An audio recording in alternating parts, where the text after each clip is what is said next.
Assalamualaikum warahmatullahi taala wabarakatuh. 1001 alasan kenapa kalian harus nonton video ini sampai habis. Pendeta Arom bertemu dengan Bang Daman, di mana ditanyakan oleh Bang Daman pertanyaan yang menyentil otaknya, yang membuat dia emosi. Kita saksikan. Usianya. Nah kan ujung-ujung ke situ. Kan Jangan ke situ. udah aku bilang. Jangan ke dogma. Kena nanti, jangan ke dogma. Sistem hukum aja. Ini loh Daman. Kau ini rusuh kali kau Daman, otakmu Daman. Seperti perkataan Allah, wala talbisul haqqa bil batil wa antum ta'lamun. Allah mengatakan bukti bahwa mereka ketika mereka menambahi dan mengurangi ayat-ayat Allah, mereka akan tersesat. Kita uji, benar gak? Ketika mereka dalam doktrinalnya mengatakan marilah kita menjadikan manusia segambar dan serupa, nyatanya Allah Bapa itu sendiri adalah manusia. Ini yang membuat Pak Pendeta Arom marah-marah dan tidak terima. Kita saksikan. Ya, kita itu siapa? Bapak Firman dan Roh Kudus. Ya udah, ketiganya manusia kan? Segambar dan serupa kita. Ketiganya manusia. Emang macet otakmu Daman. Nah, di dalam Bible mereka kan ada marilah kita menjadikan manusia, ada kata kita. Bagi mereka ada Allah, Bapa, Putra, Roh Kudus. Lah, malah Yesus doang yang jadi manusia. Allah Bapa enggak. Roh Kudus enggak. Lah, di mana kata kita, teman-teman? Kan enggak. Nah, inilah pertanyaan yang menggempar-gempor otak Pak Arom sampai emosi. Oke, kita lanjutkan. Di sini ada pertanyaan satu yang sangat menampol pikirannya, bahkan dia mulai merenung sepertinya ingin mualaf, teman-teman. Kita doakan ya. Berapa? Saat mati 30, kamu 60, kamu berapa? 70, kamu berapa? 80, kamu berapa? 45. Oke. Panjang nggak ini? Panjang. Oke. Kalau kau benci Muhammad, singkirkan dia. Kalau kau benci Al-Quran, singkirkan dia. Tapi umurmu tidak bisa kau pakai untuk berpikir dan membangun definisi terhadapku di luar apa yang difinahkan oleh manusia terdahulu yang membuat kamu terkekang oleh tulisan tersebut untuk memfinahku. Aku dilahirkan, kau di mana? Di mana otakmu? Kau mengatakan aku sebab yang tak disebabkan. Aku kausalitas utama. Tapi kenapa kau imani aku yang dilahirkan? Kau bilang aku akhir daripada segala kekekalan. Setuju? Setuju. Itu definisi tentangku. Seluruh manusia dan setuju itu. Tapi ketika ada manusia terdahulu mengatakan aku harus mati, kau terima. Cukup umurmu 40 hanya untuk berpikir hal yang semudah itu. Hah? Umurmu 70 mau bantah hanya untuk berpikir hal seperti itu. Kau tak suka Muhammad, singkirkan. Kau tak suka Al-Quran, singkirkan. Pakai otakmu. Kuturunkan otakmu. Kuciptakan otakmu. Mekanismemu berpikir hanya untuk mencariku. Kau menyembah apa? Engkau termakan oleh pemikiran orang terdahulu bahwa Tuhan harus seperti ini, bahwa Tuhan harus seperti itu. Nah, itulah sedikit firman Tuhan yang membuat Pendeta Aron goyah tentang di dalam neraka Allah memintakan pertanggungjawaban umur. Di balik mereka yang menentang Allah, ya Allah hidupkan lagi kami. Allah katakan umurmu cukup panjang hanya untuk berpikir hal yang mudah. Kau tolakkan segala sesuatu yang menghinaku, tapi bodohnya dengan umur itu kau terima segala yang menghinaku. Itu sangat luar biasa. Oke, mari kita saksikan tanpa kita perpanjang di dalam videonya. Let's go. Perdebatan yang sangat luar biasa, ranah filsafat yang memutar otak setiap pendeta untuk kembali ke Islam. Buat kalian, saudara kalian yang masih belum mualaf, tunjukkan video ini agar mereka kemudian bisa berpikir ke arah yang sebenarnya. Terima kasih banyak, jangan lupa nonton. Kita mulai videonya, let's go. Jangan lupa subscribe, like, dan komen.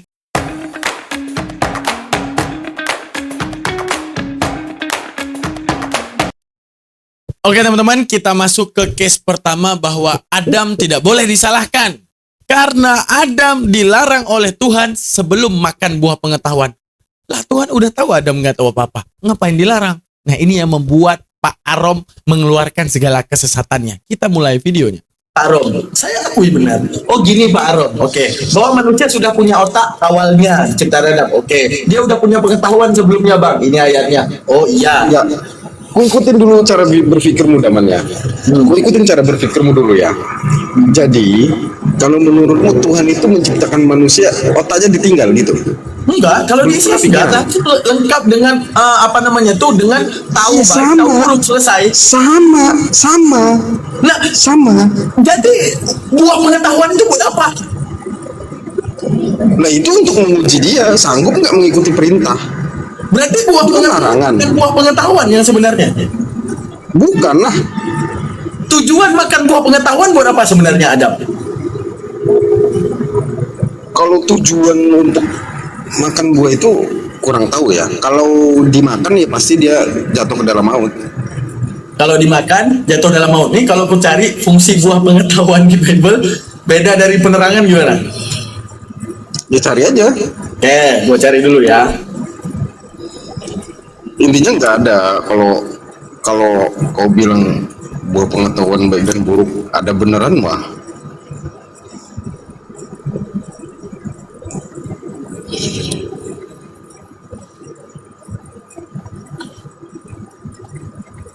Buah pengetahuan, baik dan jahat, dalam kisah kejadian melambangkan kesadaran moral, tanggung jawab, dan awal percampuran antara kebaikan dan kejahatan. Jelas. Jadi istilah kan itu.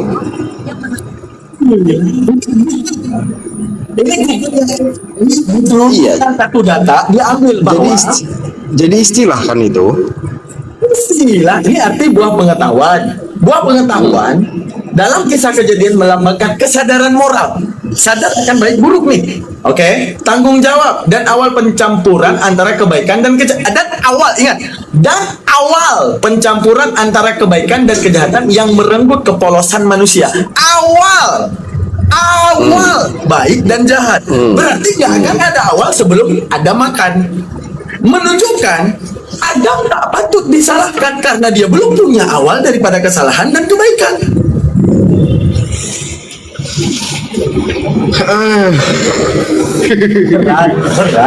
Berat saudara, berat. Karena Al-Quran yang bilang ini, keterbatasannya otak manusia ketika mentalbis. Ya, ini Al-Quran yang bilang, ketika mereka mencoba menambahkan, ketika mereka mencoba mengurangkan dan mengatakan itu datang daripada Tuhan, kata Allah, mereka tahu akan hal tersebut dan mereka akan terus tersesat karena hal tersebut terjadi. Jadi apa? kalau ya terjadi, coba jawab ini. Ya nggak begitu konsepnya, Daman. Ya ini Balik dari konsepnya. konsep. Google itu mengambil semua data tadi. Ini bukan tulisan saya. Google itu sejak kapan ada sih, Daman? Berarti Pak Arom yang lebih benar nih. Lo memang konsepnya seperti itu kok. Oke, konsepnya berarti buah pengetahuan bukan seperti ini pengertiannya. Enggak lah. Oke, berarti Google salah ya.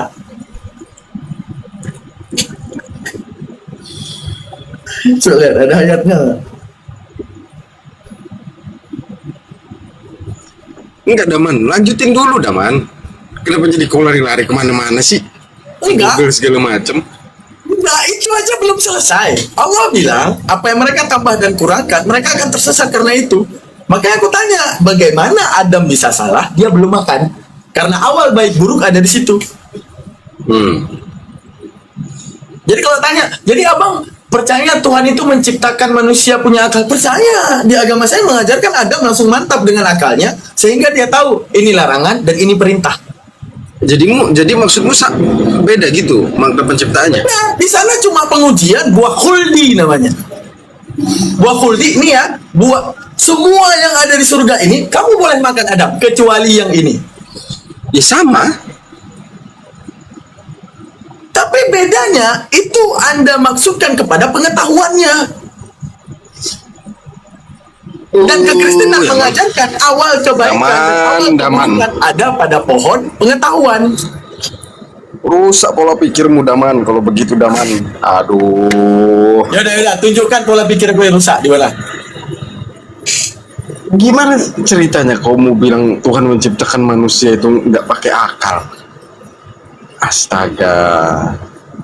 Ya udah, penjelasan Kristen yang menjelaskan bahwa buah pengetahuan itu awal kesadaran terhadap baik buruk.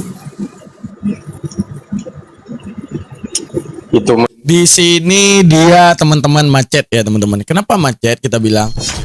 Nih biar kalian tahu masalahnya dulu. Adam kan dilarang Tuhan nih. Dilarang Tuhan. Jangan makan buah itu. Pertanyaan kita kan. Kenapa Adam tahu kata jangan? Sedangkan dia harus makan dulu buah pengetahuan. Ini buah pengetahuan. Dibilang sama Tuhan nih. Jangan makan buah itu. Kita sebagai Adam kan belum makan berarti belum ada pengetahuan baik dan buruk sesuai keimanan Kristen. Berarti Adam tidak salah dong. Berarti Adam tidak salah. Kenapa? Kenapa dia makan? Orang dia nggak tahu itu larangan. Ya kan udah dilarang Tuhan. Ya dia belum makan, mana tahu dia larangan. Menunjukkan apa? Kata Allah, kalau mereka mencoba menambah dan mengurang untuk membantapkan doktrinal mereka, tidak jauh dan tidak bukan. Mereka akan tersesat karena hal tersebut. Ini terbukti. Ketika kita tanyakan antara Adam yang bersalahkah atau Tuhan, di sini dia tidak punya jawaban. Adam mau disalahkan dari mana, teman-teman? Dari mana mau disalahkan Adam? Sedangkan sebagaimana yang kita tahu, Adam belum makan. Sedangkan fungsi buah pengetahuan untuk pengetahuan baik dan buruk. Dari mana Adam tahu buruk? Orang dia belum makan. Disinilah yang membuat pendeta Arom, Bapak Arom ini kesel setengah mati sama saya ya guys ya. Oke, kita lanjutkan. Menurutmu mah Daman, Google lagi kau bilang, Google itu kapan Daman? Jangan kau bawa ke Google. Coba belajar dulu. Oke, skip yang ini ya. Sesuatu yang Jadi PR ya. Jadi PR ya. PR siapa? Aku udah pahamnya itu. Kenapa jadi kau buatkan PR aku? PR ya. PR ya. Kau nggak jawab dulu nih. Dari mana kesalahan Adam? Salah karena makan buah itu. Yuk, dari mana dia tahu salah? Orang dia belum makan. Kok Adamnya? Kenapa kau pikirkan Adamnya tahu dari mana? Kan udah ada larangannya. Google-nya bilang awal baik buruk setelah makan.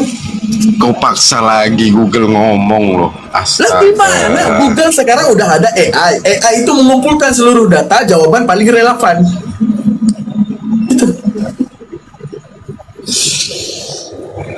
Ya udah, terus mau lari kemana kau, teman? Berarti Teman. PR ya. Ya udah. Kapan kita ketemu? Itu Ini besok jangan. nanti depan muka langsung nanti. Tidak tumbuh. Sama aku kan, ini aku bilang temen-temen ya. Kalau debat sama aku, nggak usah kalian bawa data ini, data itu. Tunjukkan aku cara pikirnya aja selesai. Benar. Nggak usah data ini, data itu. Nggak perlu. Cara pikirnya aja, udah. Sekarang yang kedua.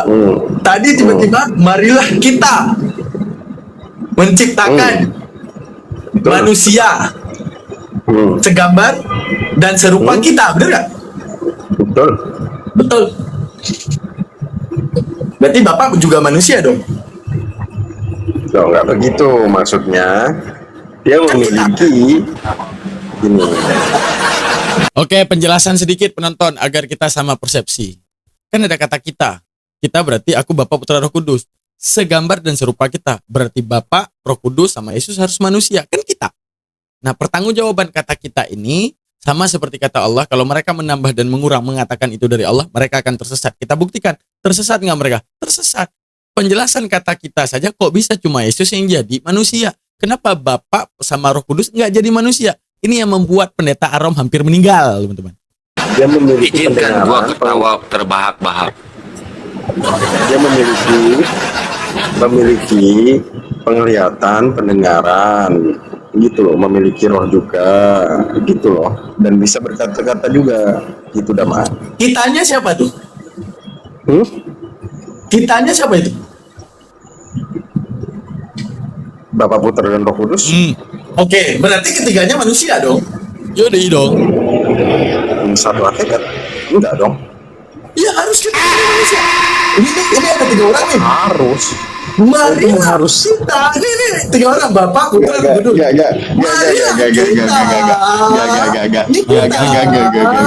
Menciptakan manusia segambar dan serupa kita. Gua nggak mau Berarti ikut. Bapa manusia, Yesus manusia, Roh Kudus manusia. Gua nggak mau ikutin otakmu yang miring itu Daman. Agak lain ya kau. Kenapa ditulis kita berarti? Kenapa kau samakan yang menciptakan sama yang diciptakan? Gini, yang jadi manusia cuma Yesus, benar kan? Betul. Oke, kenapa nggak dibilang, marilah aku menciptakan manusia segambar dengan serupa dia. Cocok? Kalau aku nggak pakai marilah, kalau aku masa marilah aku. Marilah aku, ya misalnya gini. Ataupun bilang gini. Siap, Bunda saya Emira. akan- Waalaikumsalam gini, warahmatullahi. Benar, Bapak ngomong, saya akan menciptakan manusia segambar dan serupa dia. Selesai. Yesus Kristus manusia. Tapi dia bilang, marilah kita menciptakan manusia segambar dan serupa kita. Aku, Bapak, Roh Kudus. Berarti Bapak manusia, Roh Kudus manusia. Siapa satu lagi? Yesus manusia. Selesai. Ada 3 manusia. Ya gimana? Kayak ada bahasanya gitu. Oke. Menurutmu segambar itu berarti harus plek gitu. Kalau dia manusia, gue juga manusia Dia gitu. harus gitu. Ya, gitu. Gitu. Dia harus gitu. Pemikiranmu. Pemikiranmu gitu. Tulisnya gitu. Ya udah, tunjukkan. Awalnya Pak Arom ini karena apa kan gitu. Selesai. Iya kan ini aku bilang dia hanya menegaskan bahwa dia pun melihat, dia pun mendengar sama seperti manusia gitu loh. Kalau manusia hanya mendengar, dia yang paling bisa mendengar semuanya. Gak ada urusan gitu. Di kitanya apa tuh coba? Aku di kita aja dibahas. Iya memang dia punya. Oke. Ada 3. Kitanya di situ setuju nggak? Di kitanya ada Bapak, Putra, Roh Kudus, setuju nggak? Setuju? Oke, kenapa cuma Yesus yang jadi manusia? Berarti nggak kita dong. Nggak kita dong.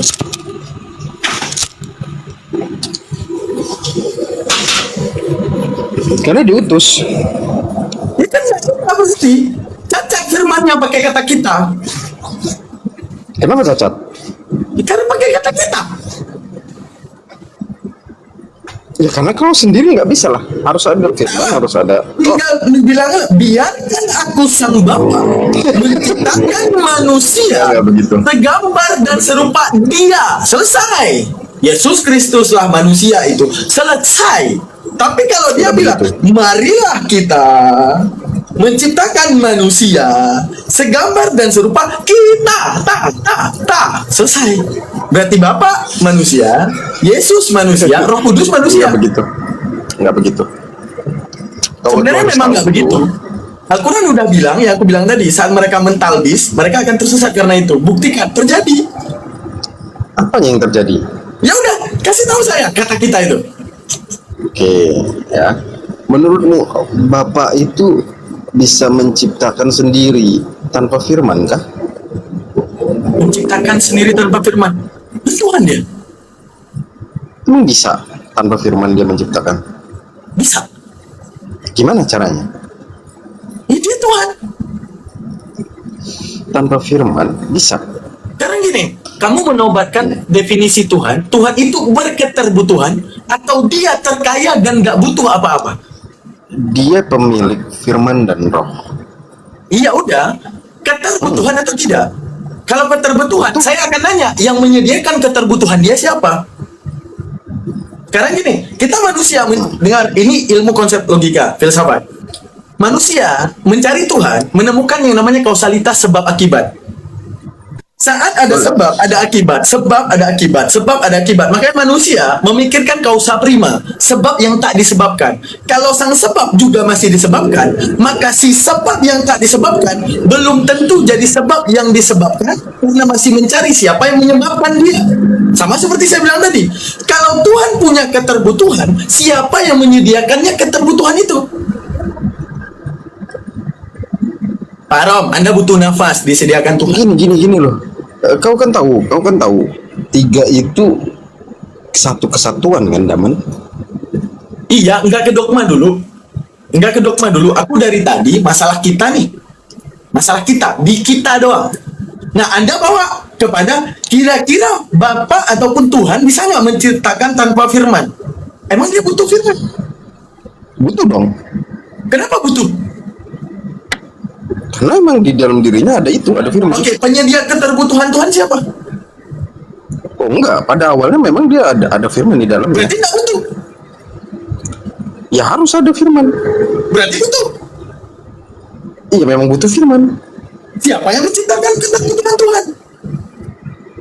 Bukan diciptakan, memang awalnya ada Berarti nggak pada butuh. dirinya. Tapi nggak bisa menciptakan tanpa firman. Berarti butuh.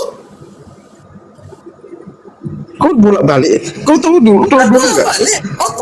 Kamu jelasin aku paham. Kamu bilang dia harus berarti butuh. Oh dia semenjak mula ada berarti nggak butuh. Gini Daman ya. Pelan-pelan Daman. Pelan-pelan. Bapak memiliki firman dan roh. Itu yang kita ketahui, Daman. Jadi nggak boleh kamu pisahkan itu, Daman. Bukan dipisah-pisahkan. Maksudnya Bapak butuh firman segala macam. Yang enggak, memang itu udah ada dalam diri Bapak. Ya udah, berarti nggak Firman butuh itu. kan? Udah ada kan? Berarti nggak butuh. Iya. Berarti dia nggak Tapi butuh kalau kan? kalau kau hilangkan itu ya gimana dia menciptakan? Ya udah, berarti nggak butuh kan? Ya karena udah ada dalam dirinya. Oke, berarti nggak butuh, aman kan? Jangan ngomong butuh nggak butuh sih, Daman. Kenapa sih ke situ dulu? Ya kan Tuhan. Kita Si Arom mulai emosi. Si Arom mulai emosi, guys. Saya sama Daman. ya, manusia Aneh. mencari Tuhan karena kausalitas. Lucu. Gini. Pikiranmu, Daman. Sebelum Enggak, pelajari enggak. teologi Pemikiran- kekristenan, gini. Sebelum pelajari teologi, pelajari dulu teo. Alasan manusia mencari Tuhan. Itu jaminan nanti Pak Arom akan dapat definisi tentang Tuhan. Jangan langsung termakan dogma Kristen ataupun agama manapun termasuk Islam. Pelajari tentang teo dulu. Alasan manusia cari Tuhan. Tahu nggak karena apa? Kausalitas. Sebab akibat, sebab akibat, sebab akibat. Contoh Pak Aron, sebabnya dari mana? Ibu bapak dari mana? Ibu bapak dari mana? Ibu bapak, sampai tiada batas. Otak manusia nggak mencerna tiada batas. Bukan mencerna sebab yang tak disebabkan. Maka si sebab yang tak disebabkan menjadi penentu, menjadi penyebab segala sebab. Maka dia tidak boleh disebabkan. Maka dia penyedia segala keterbutuhan. Maka dia Enggak. tidak boleh membutuhkan. Gini, Daman. Tiga itu bukan saling membutuhkan, Daman. Tiga itu memang ada di dalam dirinya. Gimana sih, Daman, ini maksudnya? Berarti kesimpulannya nggak butuh. Tuh, kan kau ke situ lagi larinya. Tadi dia bilang. Tadi dia bilang. Itu ketiganya emang udah ada bukan karena keterbutuhan. Nggak butuh berarti. Iya, terus kau mau lari kemana sekarang? Selesai jawaban tadi. Tuhan butuh firman. Ah. Yang nggak butuh. Tuh, kan kau aneh. Firman itu bukan dibutuhkan, Daman. Tapi firman itu memang ada di dalam dirinya. Oke, berarti nggak butuh kan? Iya, memang firman itu ada dalam dirinya. Kalau nggak ada firman dalam dirinya, gimana mau Oke, saya menciptakan? setuju. Nggak butuh berarti kan? Firman lainnya nggak butuh dia. Iya, berarti dia nggak butuh kan? Iya, karena dia udah ada firman dalamnya. Ya Ngapain udah, firman berarti Tuhan lagi? bisa menciptakan tanpa firman kan? Nah, itu nggak bisa. Nah, nggak bisa, berarti butuh. Iya, karena memang ada di situ di dalamnya. Gimana sih, Daman? Otakmu Ada di gimana, dalamnya. Daman? Oke, Pusing ada aku, di Daman. dalamnya. Ada di dalamnya nih. Gila, ada kau, Daman, lama-lama. Kau lama-lama ngeselin, Daman. Macet otakmu lama-lama, Daman. Kok macet? Aku macet. Ngeselin. Aku macet. Kok otak aku yang macet? Makanya Pak Aro, aduh, belajar filsafat sama aku mau nggak? Aku ajarin Butuh. filsafat umum aja, nanti berpikir. Butuh, karena filsafatmu itu logika manusia yang kau pakai. Emang logika apa yang harus kita pakai untuk cari tahu Tuhan? Loh, tentang ketuhanan nggak bisa pakai logika kau itu. Itu macet namanya. Nggak bisa pakai logika, kenapa? Ya contoh, kau udah tahu di dalam dirinya itu ada firman, ada dan ada roh. Kenapa kau Oke, berarti nggak butuh bilang? kan? Nah, itu yang macetnya, Daman. Filsafatmu yang begitu yang macet. Tuhan menjadi penyedia segala keterbutuhan atau dia yang masih membutuhkan? Coba jawab itu. Menyediakan semua yang kebutuhan lah. Ya udah, ngapain Tuhan butuh? Iya, dia sebenarnya nggak butuh apa-apa karena memang dia udah punya semuanya. Oke, berarti dia nggak butuh ya. Berarti menciptakan sesuatu tanpa pakai firman, oke kan? Ya nggak bisa, Nah, berarti butuh. nggak bisa. Berarti butuh. Ini yang ku bilang, otakmu yang geser, Daman. Kang, Kang. Emosi. Jangan emosi sama aku, Pak Rom. Cara pikir aja, selesai. Ini nggak nyampe, Iya. otak si Arom ke sini nggak nyampe nih. Enggak, kenapa jadi masih butuh. Makanya pelajari kausalitas. Kayak tadi aku bilang, manusia saja memberikan informasi nggak masuk otak, ditolak. Kalau Tuhan kausalitas yang kau bawa itu pola pikir manusiamu. Oke, Daman. harusnya manusia berpikir seperti apa? Bisa kau menjangkau otaknya Tuhan, berpikirnya Tuhan? Oke, kita nggak bisa menjangkau pikiran Tuhan. Nah, yang ada di Bible itu penulis dari mana tahu itu isi pikiran Tuhan? Dari firman. Iya, dari firman. Sesuatu yang dikatakan firman itu kenapa bisa mengklaim itu maunya dan pikiran Tuhan ada di situ seperti yang mereka tulis? Ya karena dia sendiri yang datang dari surga. Ya udah, sekarang si penulis itu tahu jangkauan pemikiran Tuhan di situ kenapa gitu? Ya karena memang dia dipilih menjadi muridnya. Orang Kenapa bilang, jadi? aku bilang ini penulis Tuhan harus seperti ini, seperti itu. Jangan kalian Sakit kepalaku. Sebentar dulu Daman. Udah ngomong Daman. makan. Ampun. Udah ngomong makan dah, ngomong aku mabuk nanti. Beli bread dulu. Ya teman-teman, jangan kendor ya, kasih tab-tab layar, posting ulang, di share-share, dan jangan lupa laporannya ya. Oke teman-teman, jangan di skip dulu karena masih kita akan lanjutkan. Oke, kita telah melihat ya. Ketika kalau kita menyerang mereka dengan Bible, pasti ditanya ayat ini, lari ke ayat itu. Tapi saat ditanyakan logika dan sistem berpikir, tidak bisa dipungkiri mereka adalah manusia yang berpikir. Itu nggak bisa dipungkiri. Mau agama manapun tidak akan pernah bersatu pada kitab suci. Setuju? Setuju. Tapi setiap agama manapun akan bersatu pada sistem pikir. Jadi saat kita menyerang sistem masih jitu, yaitu pikiran, itulah yang membuat berat saudara hingga hampir meninggal. Yang paling kalian harus simak di video selanjutnya, ada satu nasihat daripada Al-Quran yang menggetarkan hati Pak Arom, sepertinya akan mengambil syahadat. Oke, kita simak videonya, let's go. Pak Arom yang masih belum terima dan juga masih berpikir tentang pernyataan marilah kita menciptakan manusia segambar dan serupa kita.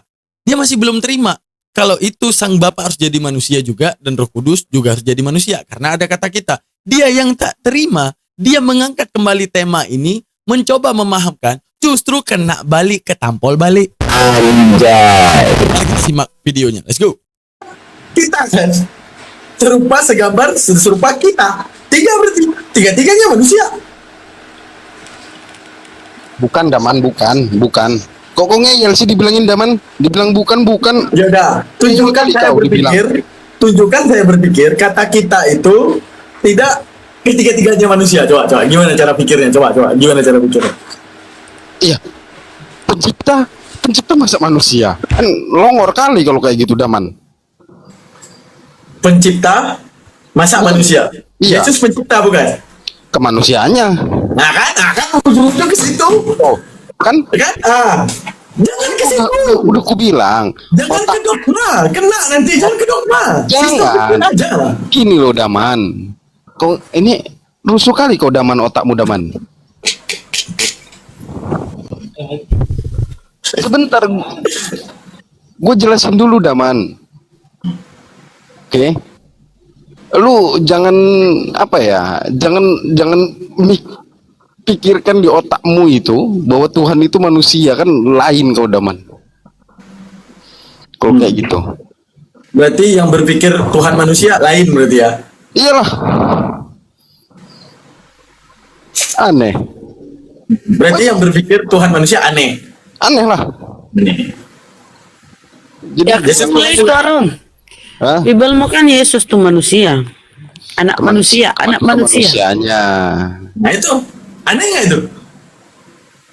Ya nggak aneh, kan kemanusiaan. Nah, itu masalahnya. Daman ini asli buat emosi kali orang, kutumbuk lama-lama ini muka. Jangan emosi Pak Arom, jangan emosi. Minum dulu parameknya. Yaudah. Jangan emosi Pak Arom, jangan emosi. Minum dulu parameknya. Jam segini aku mau tidur sebenarnya, tapi aku layani aja dikit lagi ya. Oke, ini yang ketiga ya. Kritisnya aku ya. Oke, ini yang ketiga ya. Siap nggak yang ketiga nih? Boleh. Oke.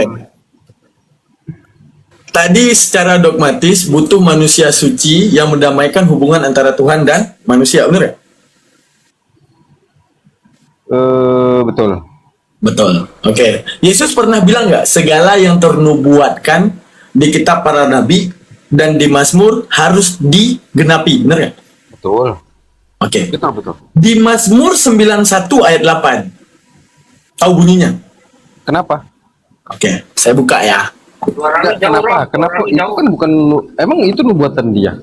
Suara lu jauh, Rom. Suara lu jauh. Nih. Ntar aku compare ini. Gua pakai headset yang ini, yang headset yang tadi ternyata. Ya, enggak apa-apa. Nih ya, ini yang pertama ya, biar nggak ngeles ya. Ya. Yesus berkata, inilah perkataanku yang telah kukatakan ketika itu masih bersama-sama dengan kamu, yakni bahwa harus digenapi semua yang ada tertulis tentang aku dalam Alkitab, Taurat, Musa, dan kitab-kitab Nabi, dan kitab-kitab Mazmur. Sekali lagi, semua yang ada tertulis tentang aku. Semua yang tertulis tentang aku. Jelas ya? Oke. Mazmur 91 ayat 8. Ini Mazmur. Ini wajib tergenapi tadi, kata dia. Oke? Engkau hanya menontonnya dengan matamu sendiri dan melihat pembalasan terhadap orang-orang fasik. Pertanyaan saya, dalam penyaliban, Yesus menonton atau ditonton?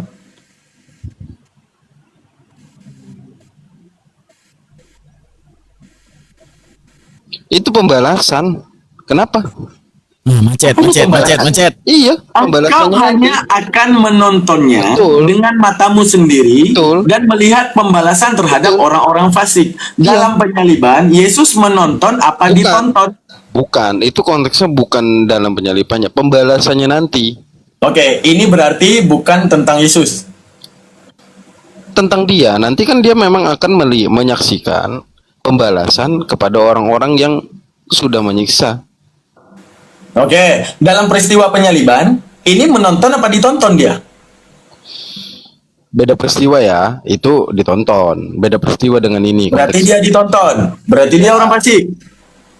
Kan bukan pembalasan, beda. Orang-orang fasik sekarang gini, Yahudi Pembalasan kayak pas.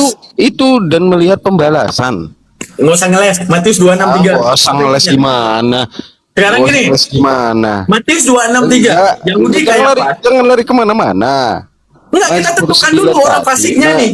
Mazmur 9 tadi tuntaskan dulu itu. Mazmur 91 ayat 8, Yesus menonton apa ditonton? Ketika penyalipan ditonton, Ya udah fasik. itu pembalasan. Beda. Engkau hanya akan menontonnya dengan Terus? matamu sendiri dan melihat pembalasan terhadap orang fasik. Iya, betul. Oke, Pembalasannya Yesus nanti. menonton apa ditonton? Pembalasannya nanti dia menonton. Pembalasannya pada saat ketika pembalasan ke orang-orang itu. Baca dari satu dulu deh, biar tahu kemana. Coba baca dari satu dulu. Kau baca kok yang bawa itu kok. Berarti benar-benar nggak baca deh. Ini dari satu ya, dari satu ya. Ini putusin kemana arahnya.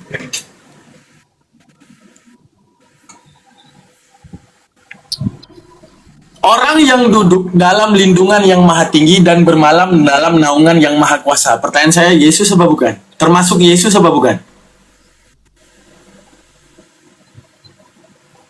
Iya. Ya, oke. Berarti 91 ayat 1 Yesus ya. Oke. Akan berkata kepada Tuhan tempat perlindunganku dan kubu pertahananku, Allahku yang kupercaya. Yesus apa bukan? Iya. Oke, berarti ini ternubuatkan ya. Oke. Sungguh dialah yang melepaskan engkau daripada jerat penangkap burung, dari penyakit sampar yang busuk. Ini perumpamaan segala jerat akan dibebaskan. Dari 3 dulu. Kapan Yesus dibebaskan daripada jerat iblis dan jerat Yahudi Kayafas yang ingin menjerat dia?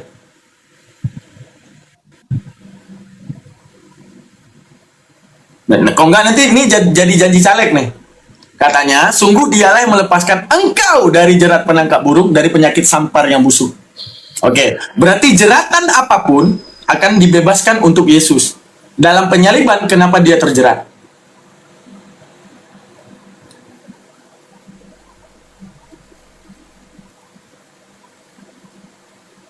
Nah, kemana lagi?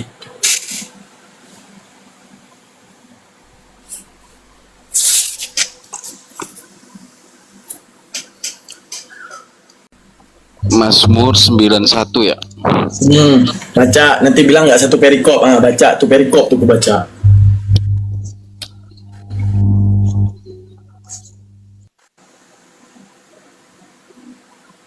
Jangan khianati Lukas 24:44. Yesus bilang sendiri, semua yang ada tertulis tentang aku dalam kitab Taurat, Musa, dan kitab-kitab Nabi dan kitab Mazmur wajib digenapi.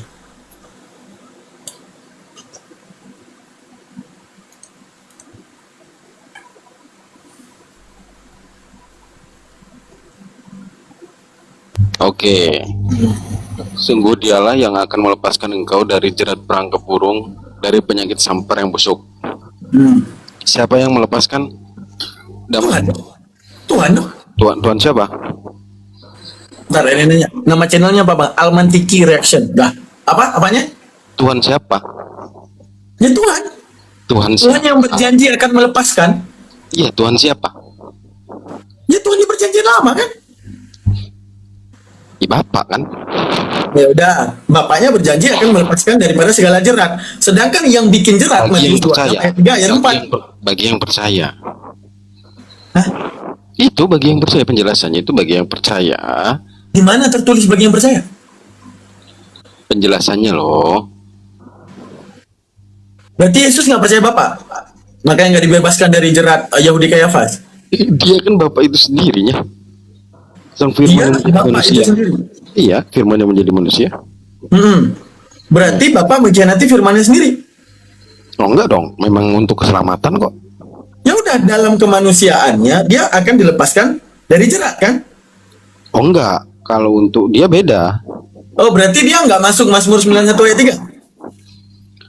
Yang mana? Yang 91 ayat 3? Bukan. Nggak masuk dia. Bukan. Berarti nggak masuk Yesus di sini. Kan dia yang sebagai Tuhannya di situ. Oh, berarti dia akan nabrak Lukas 24 ayat 44. Kau tabrakin lah, Daman. Inilah perkataanku, ini tinta merah, ini aku baca. Inilah perkataanku yang telah kukatakan kepadamu ketika aku masih bersama-sama dengan kamu, yakni bahwa harus digenapi semua yang ada tertulis tentang aku dalam kitab Taurat Musa dan kitab-kitab Nabi dan kitab Mazmur. Tuh, Mazmur. Daman, di situ yang Tuhan siapa, Daman? Yesus. Iya. Ya udah, dia bilang soal aku ini udah turun nih. Dia bilang apa yang udah dikatakan di Taurat Musa dan Mazmur harus terlaksanakan semuanya. Mazmur 91, kenapa nggak ke dia? Untuk yang percaya dia. Berarti Yesus nggak percaya Bapak. Karena dia sendirilah itu. Kalau dia sendirilah itu berarti dia aman dari jerat dong. Ya enggak dong. Kan konsep keselamatan harus diberikan. Coba baca dulu Mazmur 91 ayat 3. Itu masuk Yesus apa enggak? Di situ aja. Masuk apa enggak dia itu? Ya. Sebentar. Oh, Daman, ampun. Kok jelasin ke aku? Kalau nggak masuk Yesus, berarti Lukas 24 ayat 44 gimana? Kasih tahu aku alasannya. Yesus nggak masuk ke situ, Bang. Sehingga Yesus bilang, karena aku Tuhan yang datang dari Bapa, maka setiap nubuatan di Mazmur itu nggak ada aku ya, gitu aman.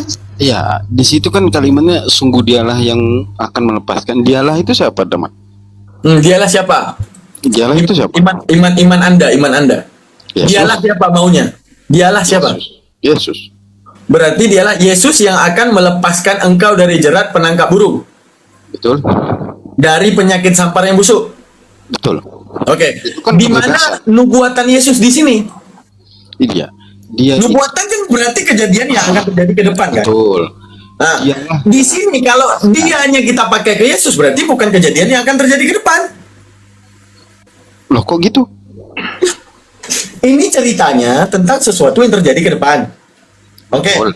Berarti berbicara tentang objek yang akan ada nantinya dengan segala kejadian ini. Betul. Kalau itu Yesus berarti bukan nubuatan, dia udah ada di situ jadi subjeknya.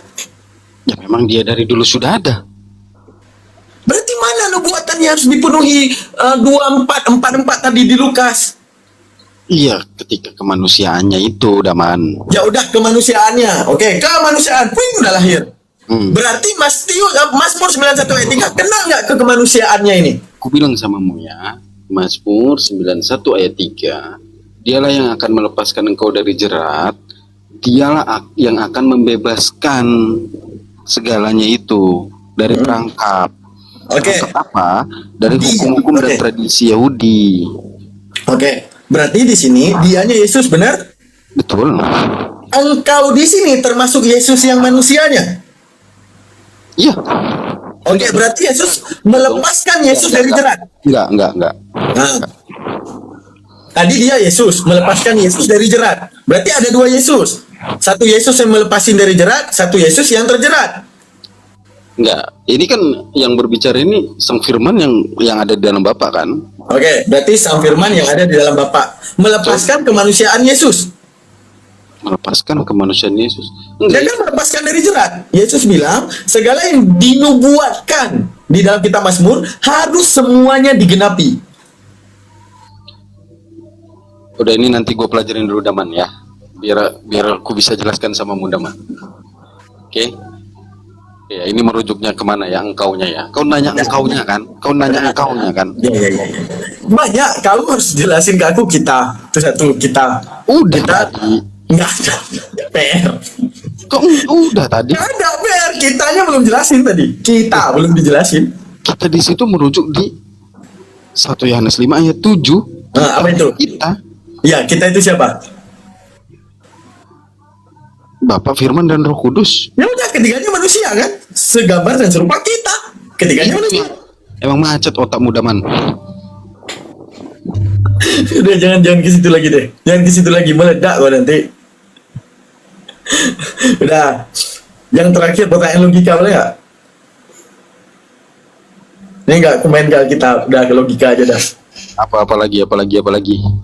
Mau nggak? Kalau nggak tidur aku nih. Kalau sanggup gas. Apalagi logika apalagi? Mau nggak? Bilang mau dulu.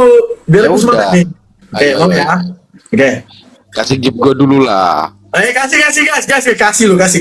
Ah, lihat nonton doang ini. Kasih.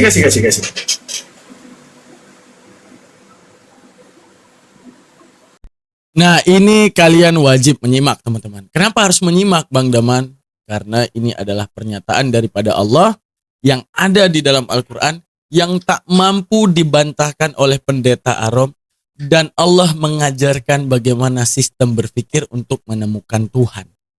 Dan ketika peringatan itu diberikan kepada Pak Arom, bergetar hatinya tentang pemberitahuan ini yang membuat dia penasaran meminta dalilnya yang mana. Ketika ditunjukkan, imannya bergoyah. Mari sama-sama kita saksikan dalam videonya, teman-teman. Iya, lanjut. Oke. Apa beda aku, Pak Arom, dan Yesus? Bedanya kita manusia biasanya, nggak ada keilahian di dalamnya. Emang Yesus ada keilahian? Ada dong. Dari mana taunya?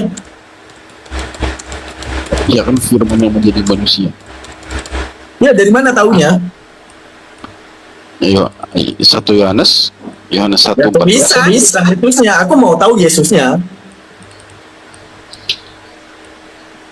Maksudnya gimana Daman? Kau ini mancing-mancing kemana-mananya Daman? Pak Aron mau membuktikan Yesus punya keilahian, bukan Yesusnya yang Anda buktikan, tapi tulisan menuliskan keilahian Yesus. Pertanyaan saya, apakah tulisan dapat menentukan keilahian Yesus? Tulisan enggak dong. Ya udah, kenapa yakin Yesus punya ilahi? Karena tulisan. Ya dia melakukan segala sesuatu mukjizat. Oke, dia melakukan segala sesuatu mukjizat. Karena apa? Tulisan apa perbuatan nyata? Karena perbuatan nyata. Oke, mana nyatanya? Coba saya mau lihat. Bisa nggak on cam? Kasih nampak. Menghidupkan orang mati, Lazarus. Tulisan kan itu? Tapi itu faktanya. Tapi tulisan kan? Tulisan memang.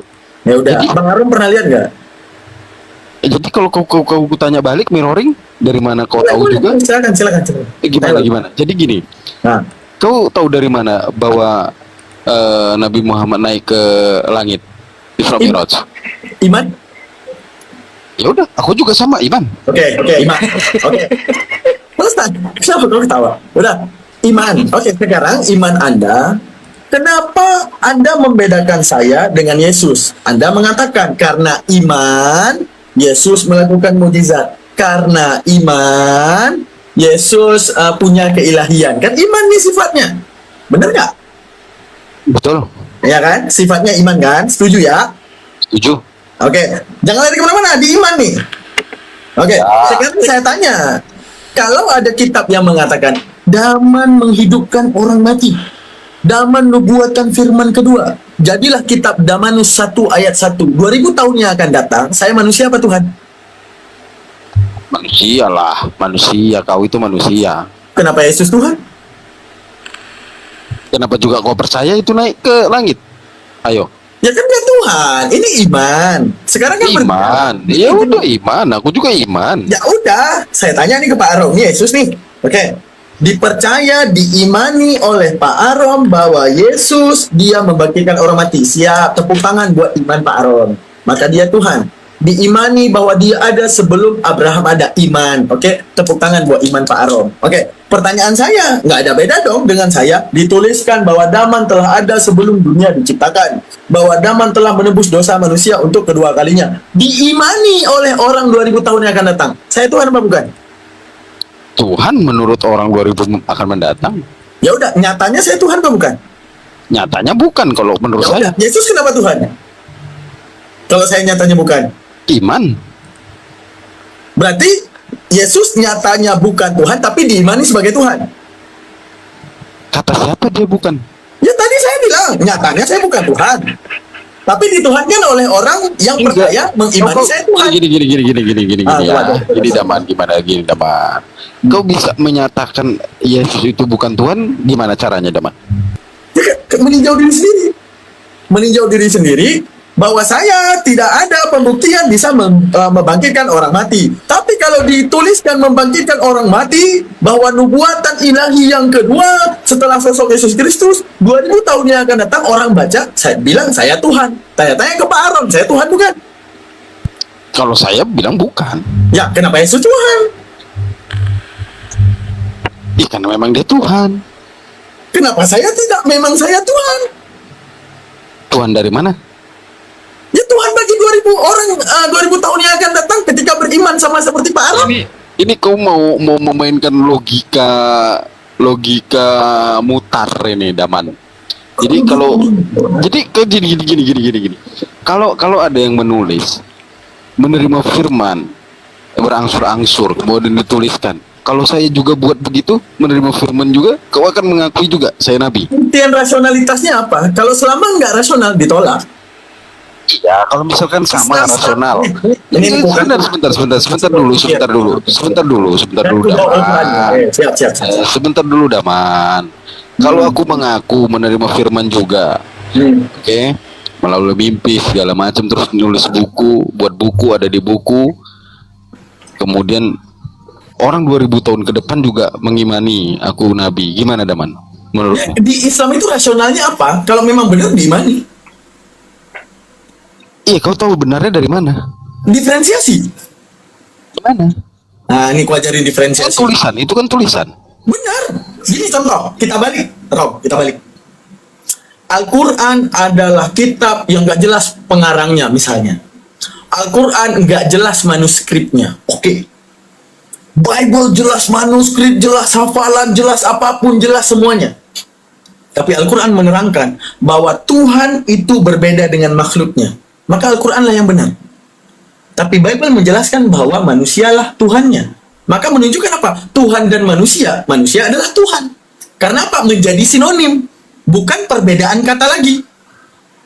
Paham maksud saya? Bahwa kebenaran itu mutlak pikiran, bro. Bukan tulisan apa yang kita baca. Tapi kalau tulisan itu konfirmasinya ke otak, menunjukkan apa? Sang pencipta otak lah yang paling tahu cara menyampaikan firman, hingga kemudian kita berpikir, ini benar. Karena pembuktian api itu panas, bukan karena ada banyaknya tulisan yang menuliskan api itu panas. Tapi saat kita merasakan hawa matahari, hawa knalpot, dan saat kita merasakan api, oh ini panas. Eksperiensi. Menunjukkan apa? Kalau Al-Quran tidak jelas manuskrip, tidak jelas apapun, hanya tulisan yang didapati, tapi mengatakan bahwa Tuhan itu berbeda dengan makhluknya. Tetap benar? Artinya kebenaran itu tidak meninjau person. Kebenaran itu meninjau zatih apa yang dikeluarkan. Anjing pun kalau bisa ngomong bilang, pakai bajulah kamu, tetap benar sekalipun dia anjing.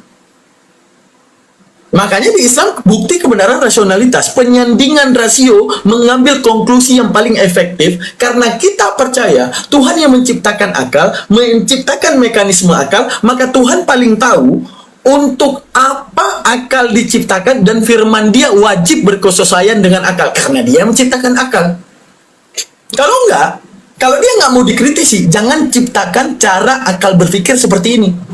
Kalau Dia ciptakan cara akal berpikir seperti ini, Dia sendiri yang akan mendobrak dirinya pada kelemahan. Seperti menyandingkan lemah dan kuat, dilahirkan dan maha awal, mati dan kekekalan. Ini Dia sendiri yang nabrak akal. Wih, baru terjadi suara berita. Gitu, Pak Aron. Ini ku ajarin diferensia mau? Gini. Gini Daman ya. Tujuannya dia menjadi manusia kan untuk konsep keselamatan, Daman. Kayak dia nggak mungkin Nanti merendahkan. kejebak lagi, nggak usah bawa ke situ, kejebak lagi nanti. Sabarlah, Daman. Pelan-pelan ya ini. Tadi bilang bahwa tujuan, nanti ku tanya. Tahu itu yang dituju Tuhan dari mana? Itu aja ilmunya Arom, itu aja ilmunya Arom. Kan yang Tujuan. tertulis. Iya, tujuannya diutusnya seorang anak untuk menyelamatkan umat manusia. Nah, taunya ini yang dituju Tuhan dari mana? Ini kan seakan-akan menebak Tuhan maunya seperti ini. Kita harus tanya nih, konsep yang dibangun, konsepsinya apa? Landasan terbangun konsep. Makanya saya tanya, landasan terbangun konsep penyelamatan harus umat manusia yang ini dan itu, landasannya apa? Itu yang menjadi rasionalitas. Maka saya akan terima apapun yang Anda katakan, tunjukkan konsepsinya. Nah, konsepsinya di balik sebuah konsep yang terbangun, baru itu benar. Contoh, Anda manusia nggak tahu api itu apa, bagaimana rasanya. Oke? Saya tunjukkan, api itu panas.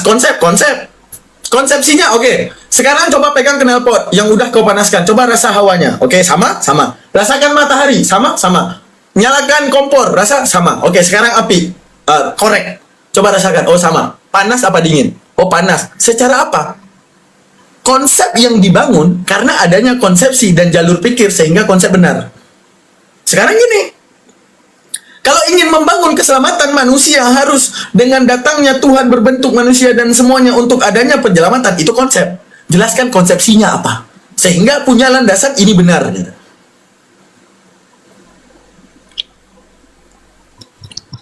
Aduh, kenapa kau lari pertanyaannya yang aneh-aneh sih, Daman? Kenapa dipertanyakan konsep? Ya memang harus dipertanyakan. Karena Tuhan ciptain otak kita.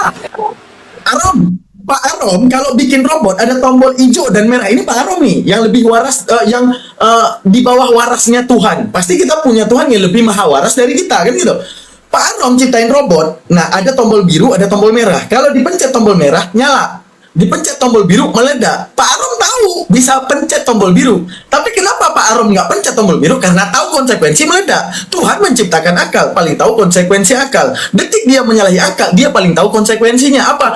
Akan diinjak dan dipijak segala konsep yang dibangun oleh makhluknya karena diberikan akal. Kenapa Tuhan harus lebih tidak waras dari kita? Itu pertanyaannya. Bukan nggak waras lo, Daman. Kok jadi kau bisa bilang Tuhan nggak waras segala macam sih, Daman? Kiri adalah kanan, kalau orang bilang waras apa enggak? Kalau orang yang nggak waras. Oke, kalau Tuhan bilang dia maha awal tapi dilahirkan, waras apa enggak Tuhannya? Nggak masalah itu kalau ada tujuannya. Kenapa rupanya? Itu. Kenapa Tuhan harus menciptakan akal kepada sesuatu yang nggak masuk akal? Kenapa? Akal siapa ini? Kita manusia. Pak Arom Nggak bisa sampai ke sana lah, Daman. otak kita Daman. terbangun sendiri. Tuh, otak kita dan cara kita berpikir terbangun sendiri atau di atas pengetahuan Tuhan dan konsep daripada Tuhan dan mekanisme daripada Tuhan. Maunya gimana? Bangun sendiri atau daripada konsep Tuhan? Oke. Keinginan Tuhan nggak bisa dikomentari oleh manusia dan nggak bisa dicapai oleh. Ujung-ujungnya dari mana Tuhan tahu itu pengennya Tuhan? Jangan ke situ. Nanti saya tanya konsepnya, konsepsinya. Bangun konsep, Tuhan mau seperti ini, Tuhan ingin seperti ini. Saya tanya, konsepsinya apa? Konsepsi itu landasan. Sehingga kita bisa tahu. Contoh saya bilang, Akang itu suka banget sama pedas. Itu jangankan cabai, dia kalau bikin cabai aja dicampur geliga. Ini saya bilang nih secara sembarangan. Nah, ini saya bangun konsep tentang Akang. Kapan itu bisa benar? Ketika bisa dipikirkan. Iya man, sini kalian lihat nih, ini cabai, ini balsam geliga biar pedas misalnya. Jelas konsepnya. Karena apa? Ada landasan daripada konsep yang dibentuk dengan konsepsi pengakuan dari Akang. Sekarang, ketika Tuhan menciptakan akal, menunjukkan apa? Konsep yang dia bangun, konsepsinya akal kita. Kalau seandainya konsepsinya menabrak akal, tunjukkan saya alasannya. Apa alasan Tuhan menabrak konsepsi akal?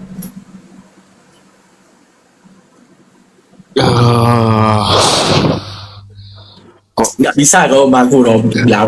kau punya pikiran pertanyaan kayak gitu gimana Daman ceritanya? Macet otakmu Daman. Bertanya Saya tentang punya akal. tindak. Ada yang namanya makul awal, makul sani dalam bahasa Arab, rasio 1, rasio 2, ataupun premis 1, premis 2. Apa premis 1? Setiap yang kiri bukanlah kanan. Maka kalau ada yang bilang kanan adalah kiri, maka salah. Oke.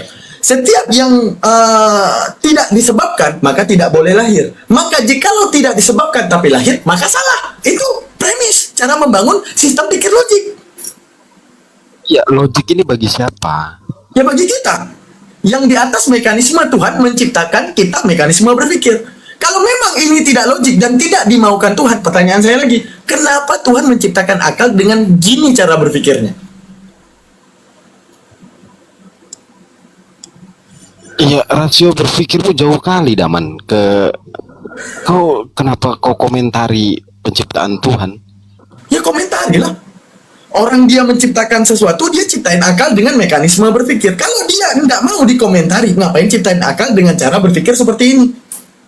Dan saya yakin ini karena Anda terjebak dogma, bukan terjebak dari sistem pikir Anda. Jadi Anda nggak mau sampingin dogma Anda untuk mencoba berpikir kritis. Enggak. Anda cuma terjebak di situ.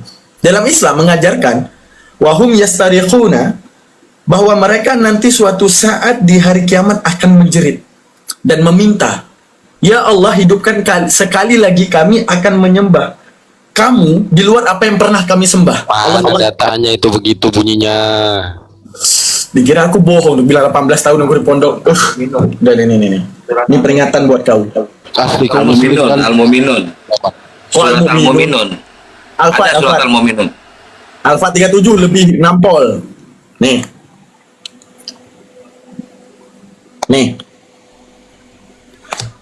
Kau tengok. Aku matiin ini dulu. Siapa yang berbicara itu? Kenapa kau bisa percaya itu? Siapa yang Wahum berbicara? yastarikhuna, dan mereka ini iman kan, sikapnya iman kan. Nanti aku bilang konsepnya. Aku setiap konsep yang ada di Al-Quran bisa kutunjukkan rasio daripada konsepsinya gitu. Oke, dengar. Dan mereka itu yastarikhuna, menjerit mereka itu fiha di dalamnya neraka. Rabbana, wahai Tuhanku. Tunggu. Belum ku kasih nampak ya? Oh, ini. Wahum yastarikhuna, dan mereka itu yastarikhuna, menjerit mereka itu fiha di dalamnya neraka. Rabbana, wahai Tuhanku, akhrisna, keluarkan kami. Na'mal, kami akan berlaku solihan, berbuat baik, ghairal ladzi, daripada segala sesuatu yang pernah kami lakukan. Oke. Awalam nu'ammir, apakah kamu tidak mengingat apa yang telah kuperingatkan di dalamnya? Bagi orang-orang yang mau berpikir. Ini artinya, jangan nanti kau bilang aku nipu nih. Mereka berteriak di dalam neraka, ya Tuhan kami, keluarkanlah kami dari neraka, niscaya kami akan mengerjakan kebaikan, bukan seperti perbuatan yang pernah kami kerjakan dahulu. Dikatakan kepada mereka oleh Allah, bukankah kami telah memanjangkan umurmu dalam masa yang cukup untuk dapat berpikir bagi orang yang mau berpikir. Artinya, nih, dengar nih. Ini dengar dulu, yang panjang nanti kau tanggapin. Ini pemberitahuan daripada Al-Quran. Ketika semuanya dihakimi, mereka meminta, menuntut. Ya Allah, keluarkan kami. Di mana adilnya? Kau lahirkan kami Kristen, kau lahirkan kami Hindu, kau lahirkan kami Buddha. Sedangkan mereka enak menyembahmu. Kenapa tidak kau buat kami ini beriman sama seperti mereka? Allah cuma jawab. Kamu umur berapa? Saat mati 30. Kamu 60. Kamu berapa? 70. Kamu berapa? 80. Kamu berapa? 45. Oke. Panjang nggak itu? Panjang. Oke. Kalau kau benci Muhammad, singkirkan dia.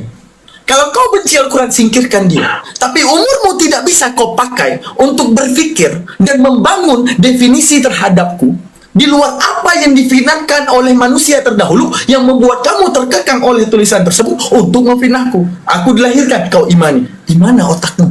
Kau mengatakan aku sebab yang tak disebabkan. Aku kausalitas utama. Tapi kenapa kau imani aku yang dilahirkan? Kau bilang aku akhir daripada segala kekekalan. Setuju? Setuju. Itu definisi tentangku. Seluruh manusia akan setuju itu. Tapi ketika ada manusia terdahulu mengatakan aku harus mati, kau terima. Cukup umurmu 40 hanya untuk berpikir hal yang semudah itu. Hah? Umurmu 70 mau bantah hanya untuk berpikir hal seperti itu. Kau tak suka Muhammad, singkirkan. Kau tak suka Al-Quran, singkirkan. Pakai otakmu. Kuturunkan otakmu. Kuciptakan otakmu. Mekanismemu berpikir hanya untuk mencariku. Kau menyembah apa? Engkau termakan oleh pemikiran orang terdahulu bahwa Tuhan harus seperti ini, bahwa Tuhan harus seperti itu, bahwa Tuhan harus kayak gini, kayak gini, kayak gini, dan kayak gitu. Sekarang saat ku azab kamu, kau meminta pertanggungjawaban. Kau kuberikan otak. Kau benci Muhammad, singkirkan. Kau benci Al-Quran, singkirkan. Pakai otakmu, bangun definisi terhadapku. Maka apa yang akan kau sembah selain daripada apa yang mereka tuliskan tentang Tuhan? Hah? Kau menyembah gunung, kau tolak. Kau menyembah manusia, ibumu ataupun bapakmu, kau tolak. Kau mau menyembah kucing, kau tolak. Kau menyembah meja, kau tolak. Kau mau menyembah matahari, kau tolak. Kau menyembah bulan, kau tolak. Semua kau tolak. Kenapa? Karena kau tahu tidak ada yang layak disebut Tuhan di saat kamu ada. Tapi penulisan daripada orang terdahulu untuk kemudian menyelewengkan sistem pikirmu terhadap definisimu terhadapku, kau pakai di mana otakmu untuk memfitnahku seperti itu? Kau bilang aku sebab yang tak disebabkan. Kau percaya aku lahir? Kau bilang aku maha kekal. Kau percaya aku mati? Maka pantas 70 umurmu tidak berguna dan kau akan kekal di sini. Pantas 40 umurmu tidak berguna dan kau kekal di sini. Karena itu definisi yang kau khianati karena pemikiran orang terdahulu.